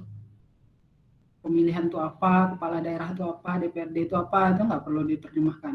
Atau bahkan pemilihan kepala daerah oleh DPRD maksudnya apa itu nggak perlu gitu. Maksudnya adalah milihnya kan tidak langsung gitu kan. Nah, tinggal kita langsung ke battleground aja. Latar belakang dari debat ini adalah ingin Ya kayak Mbak Rini dengan Unpad itu kan, mereka sudah di awal sudah sepakat bahwa perdebatan ini bukan soal mana yang lebih demokratis, karena dua-duanya demokratis, mau dipilih DPRD mau dipilih rakyat sama-sama demokratis. Yang kita uji adalah mana yang lebih efektif bagi pemerintahan daerah. Nah, itu yang mereka uji kan, bukan demokratisnya yang diuji. Nah, mereka bisa bersepakat loh, pembicara satunya sepakat untuk tidak akan membahas demokrasi. Kan mereka keren debatnya. Kita cenderung untuk apa ya? Tidak mau sepakat, pokoknya di awal tidak sepakat dulu gitu kan. Padahal kadang-kadang kita bisa sepakat untuk meninggalkan membahas itu. Sepakat untuk bahwa kita tidak akan membahas demokrasi. Nah, itu kan bisa aja gitu. Jadi debat itu ya tergantung suasana juga ya. Nanti kalian akan memahami sendirilah ketika sudah turun. Oke, itu komentarku, Vin. Oke, terima kasih Mas. Oke, terima kasih Vina, Mas Fuad atas pertanyaan dan jawabannya. Mungkin bisa lanjut ke Mas Kelvin. Monggo Mas. Oke, siap. Makasih Irgi waktunya. Mau bertanya Mas, itu semisal dalam debat itu kan antara tim pro dan tim kontra itu tidak membahas suatu hal yang sama, itu nanti jadinya gimana ya Mas? Maksudnya seumpama tim pro ini mengedepankan demokrasi, terus tim kontra ini menegaskan kesehatan masyarakatnya gitu. Nah itu nanti gimana Mas itu perdebatannya Mas? Apakah menurut Mas Fuad bisa cair atau bisa dipahami atau menimbulkan dua cabang pemikiran yang berbeda Mas gitu? Kan nggak seframe soalnya perdebatannya. Aku kalau jawab jahat, jawabannya adalah tim kontranya pasti kalah. Karena hak untuk menentukan perdebatan itu ada di pro. Dia punya hak mendefinisikan, karena dia kan pembicara yang paling duluan ngomong. Dia punya hak untuk memberi limitasi. Jadi karena dia paling duluan ngomong. Jadi secara jahat aku bilang tim kontranya pasti kalah. Tapi banyak juga tim kontra yang bisa membongkar limitasi lawan. Misalnya, wah limitasinya nggak relevan. Kalau yang kita bahas adalah ini sudah selesai. Gitu. Nah, udah selesai itu maksudnya bahwa pembahasan soal demokrasi dan tidak demokrasi itu pembahasan yang tidak perlu gitu, karena sudah selesai gitu. Maksudnya ini kan tinggal pilihannya di dalam demokrasi itu apa gitu. Bukan soal apakah kita demokratis atau tidak, tapi pilihan demokrasi yang bagaimana kan gitu nanti. Misalnya kan itu bisa dibongkar gitu. Tapi ya jarang juga sih yang berhasil. Kebanyakan gagal ya. Termasuk mungkin yang kita nonton itu Gi, yang kita tonton tapi nggak bisa masuk ruangan itu. Nah itu gagal karena kita kan kontra itu ya, karena tidak terbongkar itu argumennya tim pro-nya. Itu kan mestinya kan sanksi pidana kan, kita gagal membongkar limitasi yang disampaikan pro soal kita menolak sanksi. Jadi tantangan tim kontra memang ya harus menyiapkan banyak skema mosi. Tim kontra ini secara umum gampang menang. Karena gini, di teknik gitu kan, kita tinggal bantah aja gitu. Kalau sejalan, kalau apa yang kita pikirkan sama dengan apa yang dipikirkan tim pro. Jadi kita tinggal bantah aja. Menangnya gampang. Sekaligus gampang kalah karena kalau dia nggak bisa membongkar ya, dia akan kalah sendiri gitu. Dia dianggap yang akan dianggap tidak mengerti itu tim kontra. Nggak ada juri akan berpikir bahwa yang nggak ngerti itu tim pro, karena dia ngomong duluan gitu kan. Secara kasat mata ya, meskipun ya nanti ada pengaruh-pengaruhnya ya, apakah ini relevan untuk Ya kalau jurinya akademisi kan dia bisa tahu tuh ini pro ini melimitasi ini wajar atau enggak gitu. Tapi selama wajar, kalau tim kontra terlalu jauh dari itu, yang dianggap nggak ngerti tim kontra bukan tim pro. Gitu. Ini tantangan debat dan nggak ada jawaban pastinya, Vin. Kalau memang debatnya nggak akan berakhir ya, tapi aku bisa agak jahat berkesimpulan yang menang pasti pro gitu. Jadi tantangan untuk kontra adalah menyiapkan banyak alternatif. Itu tuh inilah. Nah, itu tuh peristiwa-peristiwa lapangan lah, bukan peristiwa yang ada tekniknya gitu. Ya kayak tadi yang waktu aku bilang debat soal penghapusan kolom agama di KTP itu. Kalau kita mau kokoh dengan argumen bahwa kolom KTP itu dihapus untuk melindungi aliran kepercayaan, kan kita nggak membantah sama sekali bahwa kolom KTP itu ternyata sumber masalah bagi umat beragama. Akhirnya kita yang kalah kan. Makanya di situ kan berubah argumen ya. Nanti kalau sayangnya rekamannya nggak ada ya. Yang merubah argumen kan pembicara 2 dan 3. Karena pembicara 1 kan nggak mungkin merubah argumen dalam waktu singkat ya. Itu waktu split kita udah sepakat. Kita kaget karena pembicara pertamanya ketemu kok nggak seperti yang kita tulis. Terus kita bilang ke pembicara satunya waktu itu Mbak Lady, Led, ini yang dengerin kamu aja, gitu. Kami nggak akan membidas kecuali apa yang kamu tulis. Gitu. Akhirnya saya sama Mas Adi itu merumuskan, mencoret-coret konsep baru. Nah, kenapa kita bisa berbalik sedikit gitu, bisa menang tipis? Karena Mas Adi itu bilang begini, bahwa perdebatan kita ini adalah perdebatan akademik, bukan perdebatan yang didasarkan pada emosi terhadap fakta-fakta pelanggaran hukum. Gitu. Jadi Mas Adi mengatakan yang terjadi di Ambon adalah pelanggaran hukum yang harus diselesaikan menurut tata cara hukum. Sementara yang kita perdebatkan hari ini adalah perlindungan administrasi terhadap seluruh warga negara. Makanya kita bisa agak balik sedikit. Dengan argumen yang sederhana aja kan sebenarnya. Jadi argumen mereka kan tidak ditolak. Ditanya terjadi fakta ini, iya, tapi itu fakta pelanggaran hukum gitu. Nah, kita tarik sedikit, kita nih sedang berdebat soal perlindungan warga negara. Ini nggak memandang dia muslim atau non-muslim, tidak memandang dia menganut agama resmi atau aliran kepercayaan. Nah, cara begitu itu nanti akan berkembang di lapangan kalau sudah bukan karena sudah mahir ya, tapi kalau menggalinya dalam, ketemu filosofinya gitu, pasti bisa membalik gitu. Tergantung kematangan aja, bisa membaliknya benar atau enggak. Lady itu nggak berubah sama sekali argumennya, karena pembicara saat itu nggak berubah sama sekali argumennya, karena dia kan nggak akan sempat untuk merubah ya, karena dia berbicara setelah pembicara 1. Tapi pembicara 2 dan 3-nya kan bisa berubah sedikit gitu. Ada yang nggak jadi kita sampaikan, oh ini nggak jadi disampaikan nih gitu. Tapi ada yang ditambah di atas podium aja. Tuh.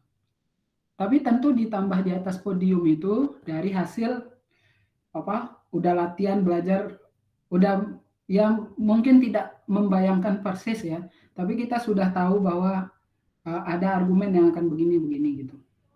Nggak kita bayangkan persis juga bahwa akan ada orang yang pincang gitu kan, yang kan itu mereka membawa dosen mereka sendiri sebagai contoh, sebagai representasi dari latar belakangnya.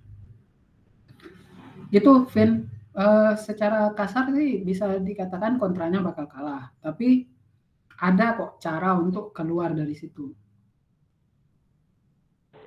Oh, oke Mas, oke.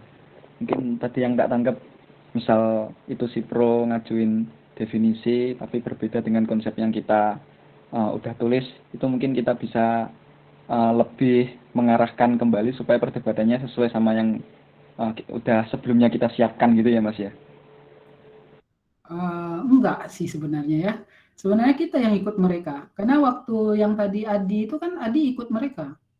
Kita kan membuang semua argumen soal aliran kepercayaan. Kan kita nggak bicara lagi soal aliran kepercayaan kan?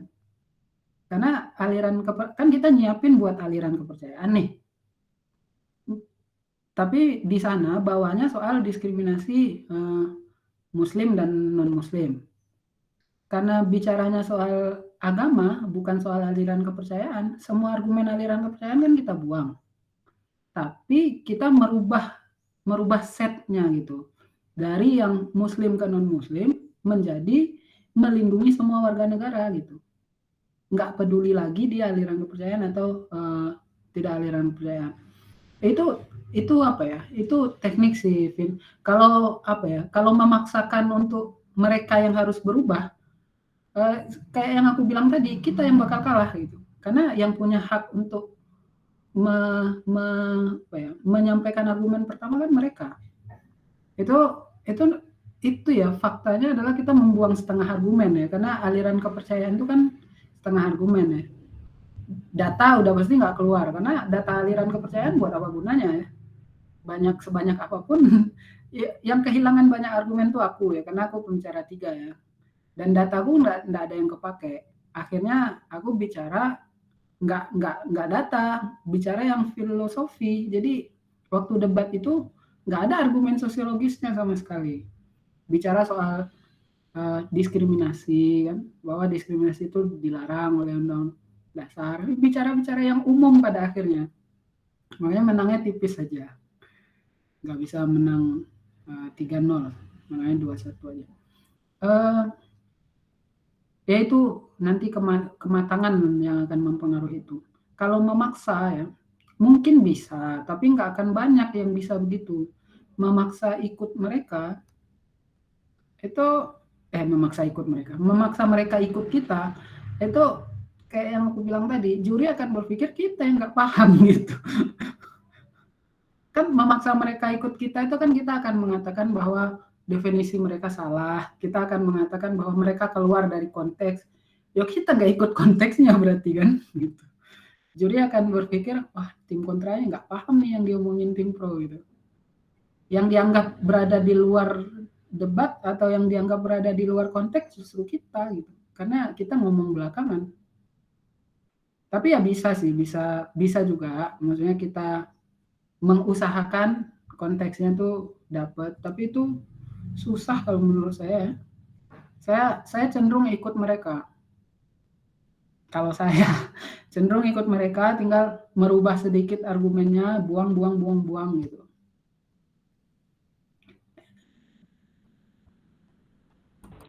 Oh, oke Mas. Siap-siap. Mungkin satu lagi ya, Ki ya. Iya Mas ya, monggo. Nah, ini mungkin untuk kayak mosi yang bersifatnya itu konsep baru gitu Mas, atau ius constituendum gitu yang ditawarkan gitu. Misal kayak hakim memeriksa pendahuluan atau kayak penerapan desentralisasi asimetris di Indonesia gitu. Nah, itu kan mungkin kayak minim gitu loh Mas landasan yuridisnya gitu. Dan mungkin kebanyakan saya sering melihat di YouTube itu untuk mosi yang seperti itu kadang-kala menggunakan basic ide yang efektivitas gitu Mas. Dimana di efektivitas itu kebanyakan yang diperdebatkan itu terkait mekanisme Mas, terkait rekomendasi atau mekanisme gitu, mana yang paling efektif. Jadi mungkin berbicara argumennya agak singkat, tapi di poin solusi rekomendasi itu konkret dan banyak gitu Mas. Dan yang diadukan tak lihat itu ya itu terkait mekanismenya itu yang diadukan. Nah mungkin kalau dari Mas Fuad terkait solusi atau rekomendasi itu apakah kita harus menjelaskannya secara konkret gitu ya Mas ya, utamanya di mosi yang terkait efektivitas gitu, itu Mas.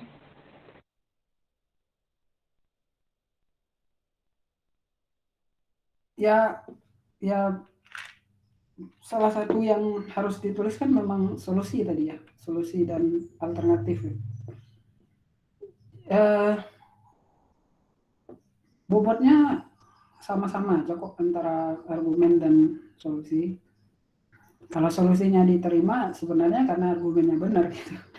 Kalau argumennya nggak benar juga solusinya nggak diterima itu. Jadi ya solusi itu penting ya. Cuman begini, jangan terpaku pada solusi juga, karena kecuali mosinya menyebut soal efektivitas. Tapi kalau mosinya nggak menyebut soal efektivitas, nggak ada efektivitas itu bukan unsur filosofis gitu loh. Efektivitas itu tidak akan jadi latar belakang debat kalau aku ya. Kalau aku tidak akan pernah efektivitas itu jadi latar belakang debat kecuali memang ditulis bahwa mosinya adalah soal efektivitas.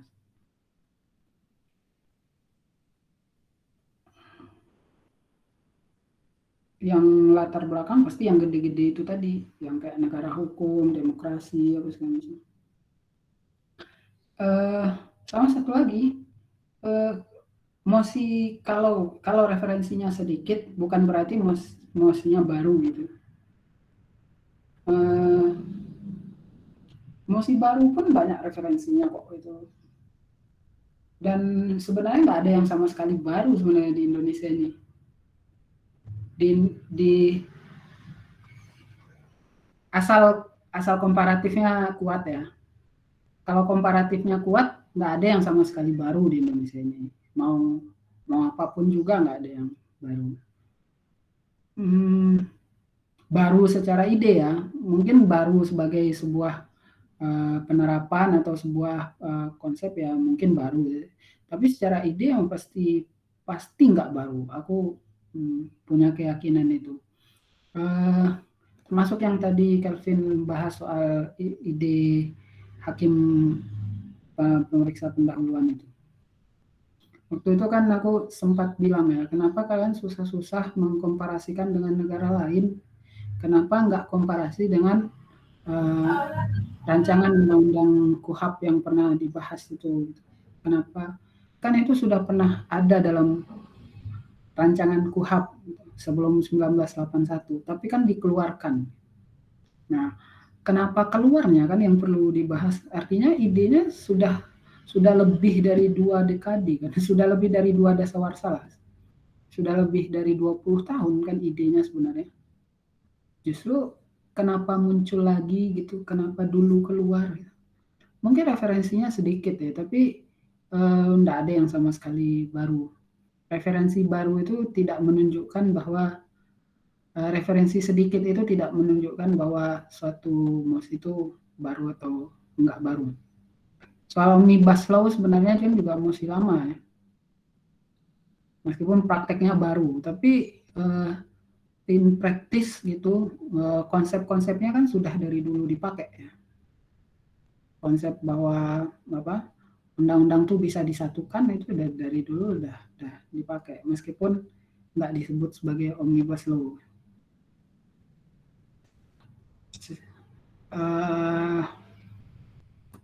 Kalau mosinya baru ya benar juga Kelvin tadi bermain aja di mekanisme gitu.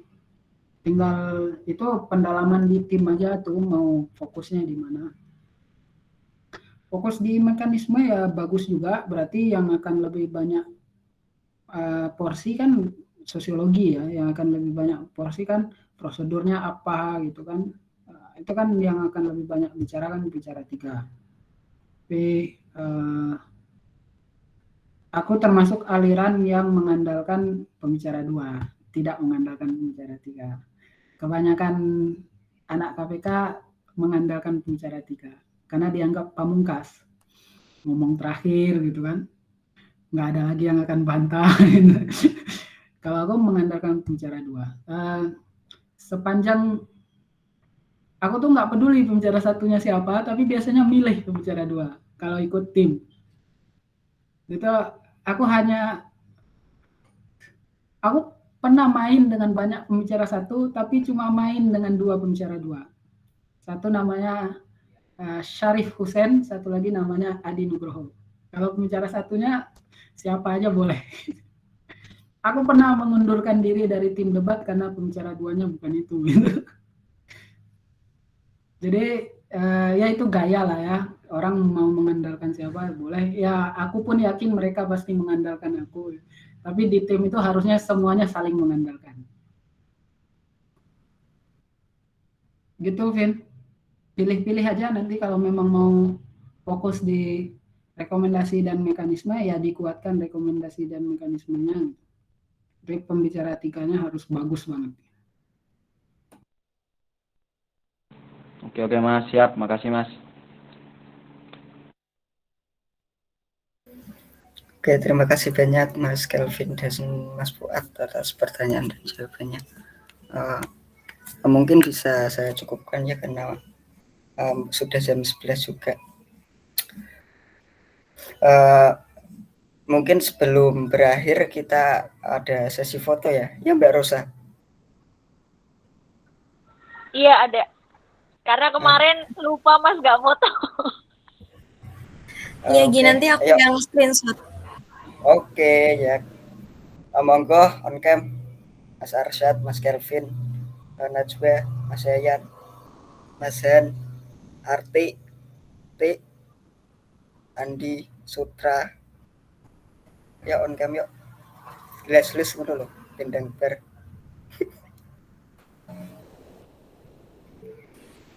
Ini siapa yang ngitung, Gi? Ti. Apa Jack? Ini yang ngitung siapa? Kamu aja kamu. Aku.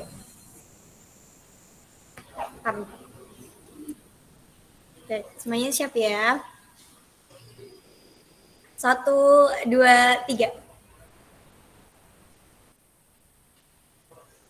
Oke, bentar aku simpan dulu.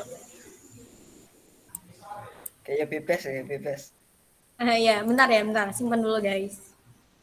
Bentar dong, mau ganti background. Ya, boleh Oke, Calvin. Nih, aku lagi. Aku juga lah. Bentar. Udah siap semuanya? Saya. Ya bebas.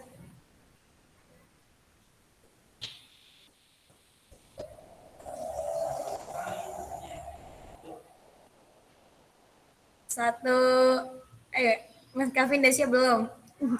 1, 2, 3.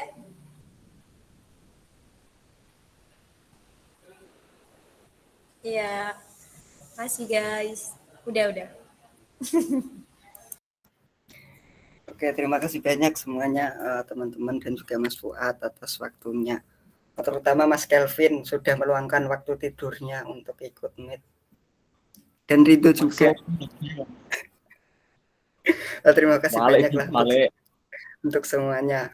Mungkin saya cukupkan acara pada hari ini. Sekian. Assalamualaikum warahmatullahi wabarakatuh. Waalaikumsalam warahmatullahi wabarakatuh. Makasih Mas Fuad. Waalaikumsalam warahmatullahi wabarakatuh. Makasih Irgi udah bangun pagi.